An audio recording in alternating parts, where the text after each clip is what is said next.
Pirmiausia, tai myliu šį darbą. Sakykime, kad tradicinio amatų centras kaip vaikas jisai užaugintas. Jam jau 11 metų. Ir jeigu tu neįdėsi tos dūšios, tos širdies ir nemylėsi tradicinių amatų, tai vargiai ir kas išeitų iš to. Mūsų tradicinio amatų centras gyvuoja jau 11 metų ir kadangi esame vidurio Lietuvoje, gal aš taip galvoju, todėl įsikūrė tas amatų centras ir gyvuoja mes gan sėkmingai. 2018 metais buvom paskelbtas Lietuvoje kaip sėkmingiausiai dirbantis tradicinio amatų centras ir stengiamės ir toliau dirbti sėkmingai.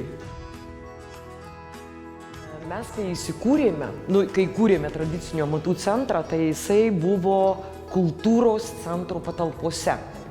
Tai ten vyko edukacinės programos, keramikos, edukacijos, senojo karpimo, audimo, nes mes turėjom tokį tik tai kabinetą.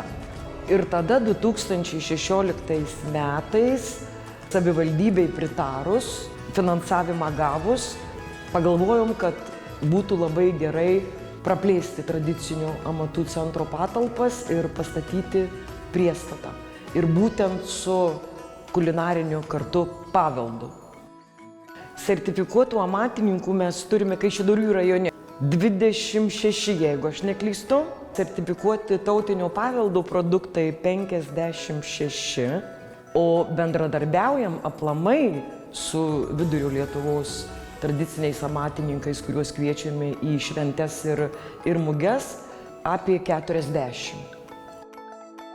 Stengiamės organizuoti susitikimus su tradiciniais amatininkais, parodas, vyksta edukacinės programos. Edukacinių programų tikrai turime pasitvirtinę net 24.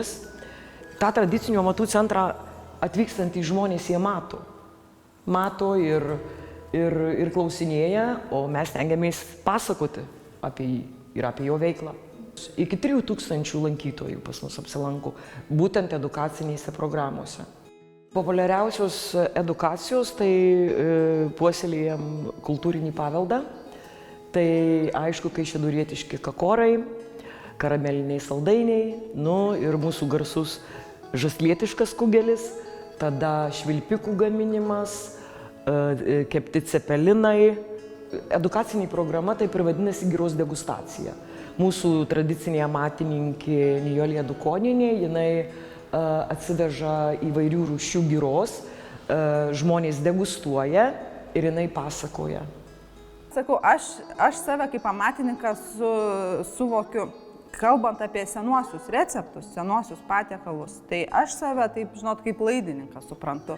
Aš tiesiog tą tradiciją tęsiu ir tokią savo kaip ir misiją įsivaizduoju, kad tai, kas sunkiai prisitaiko prie šių dienų tam kasdieniniam pasauliu, tai tuos receptus, kurie kitokiu būdu neišgyventų, tai tiesiog tęsi. Taip aš labai savęs nesureikšminu, receptai ne mano, tradicija ir vėl tu perduodi tokią kaip patirtį tam tikrą, jau kaip žinias. Kai kurie receptai tikrai, pavyzdžiui, tie kakorai, aš abejoju, kad netgi jeigu mes čia turėtume daug metų įdirbį, kad juos lengvai gamins jaunosios šeimininkės. Bet kaip patirties tikrai važiuos nori. Tai amatų centras yra turbūt ta vieta, kur tie senieji pasakojimai, senieji receptai, kurie neturi paveldėtojų, tai čia gyvena tolimesnį gyvenimą. Centras Raselė, aš kalbu apie Raselę dėl to, kad jinai yra centro širdis. Ir jinai iššaknyja visas, kad būtų kažkas. Tai kažkas pradėjo, kažkas padėjo, kažkas išėjo, bet visas tas ir yra. Ir jeigu yra kumštis, o ne 5 pirštai, tai bus viskas gerai. Jūs pažiūrėkit, kaip šitas centras atrodo. Ir reikia, kad jis gyvuotų. Nes čia ir susirenka visi pamatyti, kas vyksta. Kaip pirštinės mezgamos, kaip juostos audžiamos, kaip drožiamas medis, kaip gaminami saldainiai, kaip kepiami šakočiai, kaip daromi švilpikai. Visko korai.